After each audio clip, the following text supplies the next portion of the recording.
Suite à une demande des adhérents un peu trop habitués au stage de croquis sur le corps en entier, les professeurs de peinture de Cattenom Loisirs Culture ont programmé un stage sur le portrait. Pour bien gérer un portrait, pensez que le visage est en volume, c'est pas juste plat ou de profil. L'image de l'œuf, on dit en rigolant des fois une tête d'œuf, enfin peut-être qu'on ne dit plus aujourd'hui, mais on parlait de tête d'œuf auparavant. Et l'image est assez juste, on reste sur un volume qui est rond, allongé, mais qui permet de visualiser dans l'espace ce volume. Si on dessine par exemple sur un œuf les axes médiaux, que ce soit horizontaux ou verticaux, on se rend bien compte à ce moment-là, en bougeant l'œuf, comment agit le corps, enfin la tête dans l'espace. On va pouvoir comprendre les raccourcis, on va pouvoir comprendre aussi l'arrondi du visage. Souvent les gens dessinent ou sculptent des visages qui sont plats, alors qu'on est réellement arrondi. Si on touche en fait sur son propre corps, si on passe la main, le doigt ici, si on suit l'ensemble des dents, on se rend bien compte à ce moment-là qu'on est arrondi. Ça, c'est un des plus gros problèmes en dessin, c'est que les gens oublient souvent ça, quoi. Les principales difficultés rencontrées par les stagiaires sont toujours les mêmes. Les proportions, la notion de l'espace et les distances entre les organes qui composent le visage. Autant de difficultés qui ont fait que pour une fois, les stagiaires ont pu se rapprocher du modèle, mais ont dû dessiner debout. Quand ils sont sur les tables, on est quand même assez loin parce qu'on a il y a la table du dessinateur et il y a souvent l'endroit où est posé le modèle. Donc ça fait déjà une distance qui est suffisante. Pour faire le portrait, c'est bien de se rapprocher. Ouais. Né sous l'époque antique avec les Égyptiens, qui en peignaient pour leurs sarcophages, et consolidé par les artistes italiens au XVe siècle, le portrait est un art lié à la représentation de l'individu qui n'est pas prêt de manquer de sujets d'expérimentation. On est 7 milliards sur Terre, on a quasiment 7 milliards de visages différents. Il n'y a que les jumeaux, les monozygotes qui se ressemblent vraiment beaucoup, et encore, on peut trouver des différences.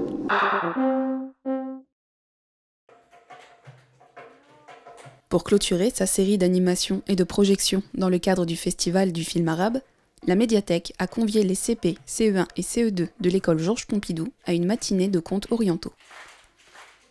Mourad Frick, le conteur, a transporté les jeunes spectateurs dans un royaume oriental où régnait le roi du monde, cruel homme riche et vaniteux, qui un jour tombe amoureux. Avec l'aide du public, le roi du monde cherche alors à devenir meilleur pour séduire sa beauté aux yeux noirs.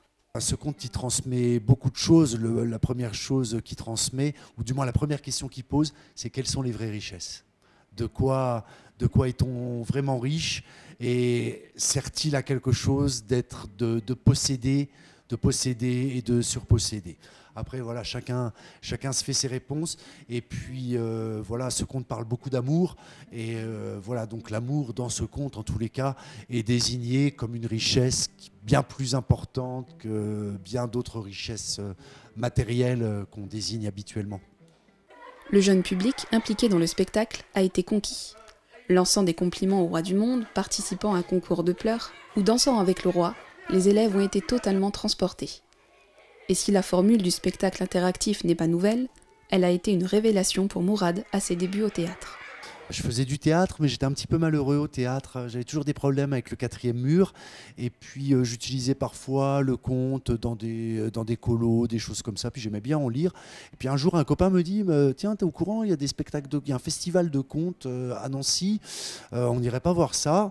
Et en y allant, c'était une véritable découverte de voir un artiste qui peut faire son spectacle, parler avec le public, faire des parenthèses, aller, venir. Bref, j'ai trouvé là un grand espace de liberté qui m'a terriblement séduit et qui ne m'a jamais quitté. Non seulement il m'a séduit, mais en plus il m'a ouvert plein d'autres portes, dont celle des mots.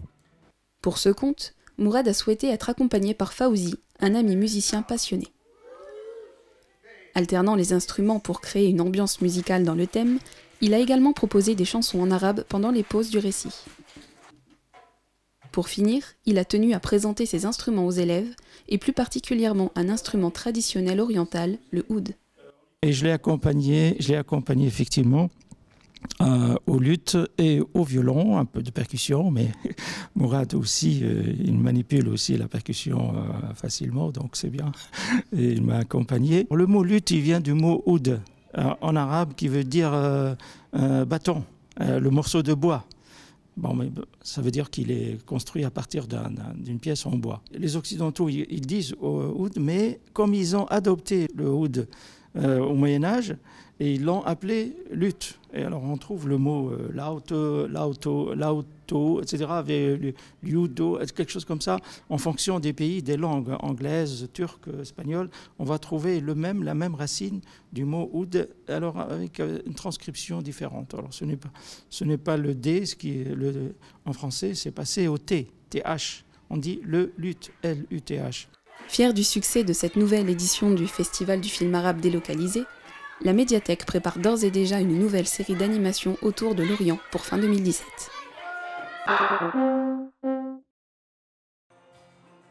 Grâce à Aurore Giacchio, professeure de danse moderne et contemporaine, Catnum Loisirs Culture a accueilli une danseuse professionnelle pour animer un stage de danse. J'ai démarré par la danse moderne dans une petite école, un peu une structure comme ici. Et puis ensuite, j'ai trouvé le hip-hop et je me suis entraînée de manière autodidacte avec un groupe. Et puis de là, j'ai vraiment senti que j'étais animée par la danse et que je voulais en faire mon métier. Donc ensuite, je me suis professionnalisée en allant dans des écoles de formation pour finir et puis sortir et trouver du travail. Ce que Manon aime dans la danse, ce sont les échanges et le lien qui se tissent entre les danseurs stagiaires. Un concept basé sur la passion qu'elle développe au travers de sa séance. On va travailler beaucoup de techniques et puis appliquer cette technique dans une variation de fin parce qu'à travers la technique, après, on peut trouver de la liberté dans des impros ou dans de la création. Voilà, moi je veux leur donner mon vocabulaire technique et les amener dans mon univers artistique, dans les variations. De formation hip-hop à la base et redirigée depuis vers le contemporain, elle retient de ses expériences la notion de liberté du langage corporel. Pour elle, les codes existent, mais il faut faire ce qu'on veut en fonction de qui on est.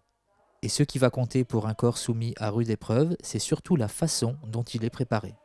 Du renforcement musculaire, des étirements, du yoga, du pilates, des pratiques qui aident beaucoup pour récupérer. Et puis après les séances, on fait de la récupération avec par exemple des bains d'eau froide, des bains d'eau chaude, boire beaucoup d'eau. Et puis surtout un entraînement quotidien, c'est ce qui va faire qu'on aura moins mal, quoi. Parce que si vous dansez pendant une période de résidence et qu'après vous faites rien ou avant une période de résidence vous la préparez pas, forcément c'est plus dur pour le corps. Manon est donc une danseuse en quête de l'harmonie qui allie le plaisir à la technique. Pour moi, l'âme de la danse, la pureté de la danse, j'adore travailler avec le milieu amateur parce qu'ils mentent pas et ils n'ont pas les barrières qu'un professionnel peut avoir de par son apprentissage. Et ça, c'est la danse, le mouvement, l'essence du mouvement. Et quand vous alliez la technique avec ça, du coup, c'est top, quoi.